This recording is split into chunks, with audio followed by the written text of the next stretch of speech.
हमारे देश में एक और रिपोर्ट है, उसी सर्वे में एक छोटी सी पुस्तक है, और वो छोटी सी पुस्तक है 1790 की लिखी हुई। और 1790 के साल में एक अंग्रेज ऑफिसर आया है हमारे देश में, उसकी लड़ाई हुई है हैदर अली के साथ। हैदर अली उस समय यहां का वो है, नवाब है, टीपू सुल्तान, ये इधर डेक्कन के इलाके का।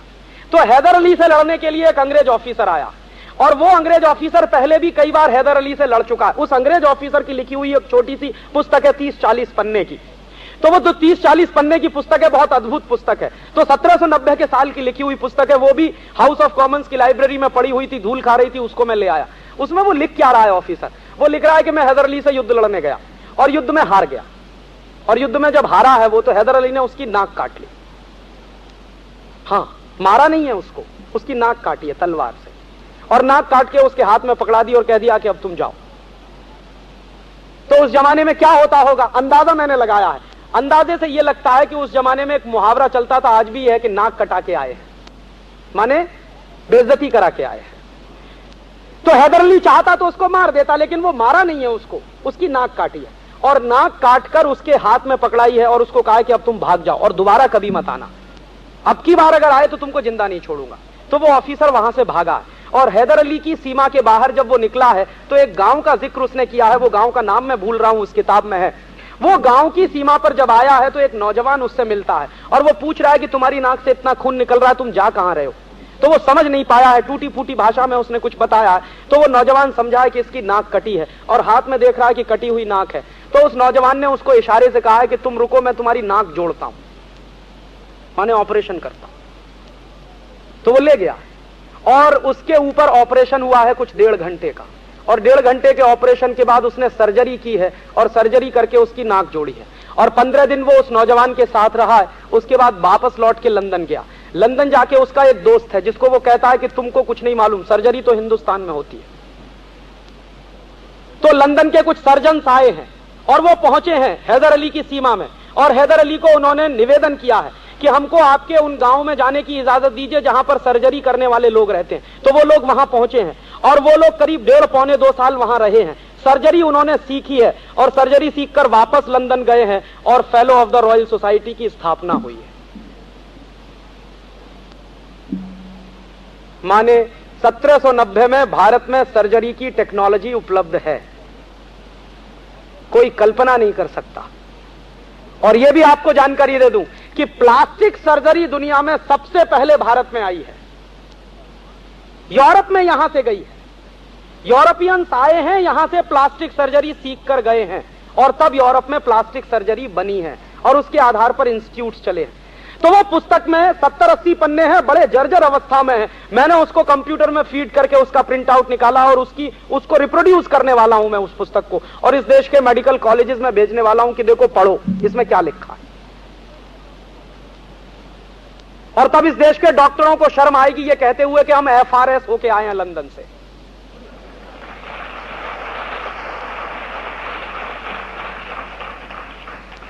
और वो जो पुस्तक है, उस पुस्तक का जिक्र विलियम एडम की रिपोर्ट में भी है। मैं ये विलियम एडम की पूरी रिपोर्ट छापने जा रहा हूं, अगले 1 महीने में इस पर पुस्तक आ रही है, आपको भी पढ़ने को मिलेगी। तो विलियम एडम की रिपोर्ट में उस सर्जरी की घटना का उसने रेफरेंस दिया है, और वो रेफरेंस देते हुए विलियम एडम क्या कह रहा है, विलियम एडम कह रहा है कि मैंने जब भारत का सर्वे किया है तो भारत में टेक्नोलॉजिकल नो हाउ कितना है, इस देश में इंफ्रास्ट्रक्चर कितना है, उसकी जानकारी वो दे रहा है उस सर्वे में। तो कह रहा है कि पूरे दक्षिण भारत में, माने मद्रास प्रेसिडेंसी में, उस जमाने में मद्रास प्रेसिडेंसी माने पूरा दक्षिण भारत, करीब करीब 4-5 प्रदेश उसमें शामिल है।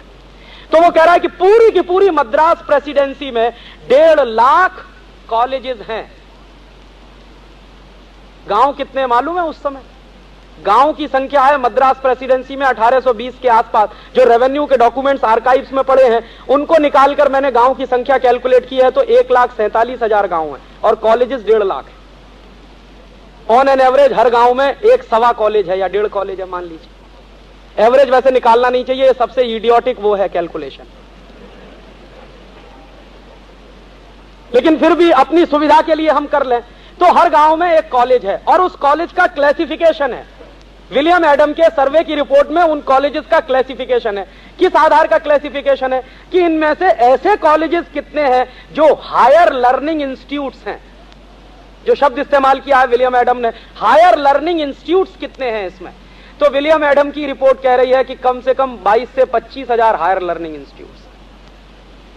तो क्या पढ़ाते हैं उन हायर लर्निंग इंस्टीट्यूट्स में?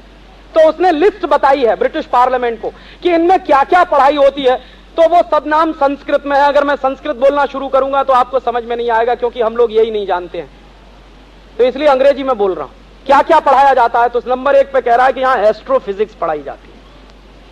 अब आप इस पे कल्पना करिए, एस्ट्रोफिजिक्स 1820 में हिंदुस्तान में पढ़ाई जाती है, आज शायद ही कहीं पढ़ाई जाती है, खत्म हो गई है।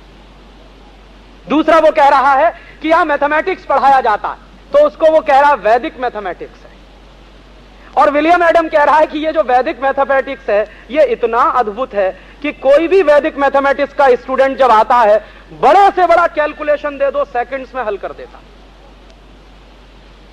तो कुछ फॉर्मूले हैं जो उसने उदाहरण के लिए रिपोर्ट में दिए हैं, तो वो फॉर्मूले मैंने निकाले हैं, और मेरी जो नई आजादी नाम की एक मैगजीन छपती है उसमें पिछले महीने के अंक में मैंने वो फॉर्मूले छापे हैं। आप उन फॉर्मूलों का इस्तेमाल करिए, 10 डिजिट्स के कैलकुलेशन बहुत आसानी से आप कर सकते हैं विद इन सम सेकंड्स। तब मुझे याद आया कि हमारे देश में, दुनिया में एक बड़ा चर्चित नाम है, उनका नाम है श्रीमती शकुंतला देवी। तो कहते हैं कि वो शकुंतला देवी जी इतनी तेज कैलकुलेशन करती है कि कंप्यूटर भी नहीं कर सकता। तो मुझे समझ में आ गया कि शकुंतला देवी क्या जानती होगी। शकुंतला देवी वो वैदिक मैथमेटिक्स के फॉर्मूले जानती है, और वो वैदिक मैथमेटिक्स के फॉर्मूले इतने जबरदस्त हैं कि कभी भी गलती होने के चांसेस नहीं है। हजारों साल से वो चलते आए, टाइम टेस्टेड है। फिर वो और कह रहा है क्या क्या पढ़ाते हैं, तो एस्ट्रोफिजिक्स पढ़ाते हैं, वैदिक मैथमेटिक्स पढ़ाते हैं, एथिक्स पढ़ाया जाता है, लॉ पढ़ाया जाता है, फिर यहां पे फिजिक्स पढ़ाई, ये ढेर सारे 17-18 शास्त्र पढ़ाए जाते हैं, और ये सब हायर लर्निंग इंस्टीट्यूट्स हैं।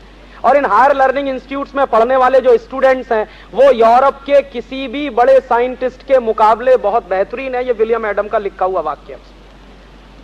तो इसलिए अंत में 1017-18 पन्ने की टोटल रिपोर्ट है। अंत में कंक्लूजन में क्या लिख रहा है कि अगर इंग्लैंड को, यूरोप को कुछ सीखना है तो भारत से आके सीखे, यहां पर टेक्नोलॉजी है।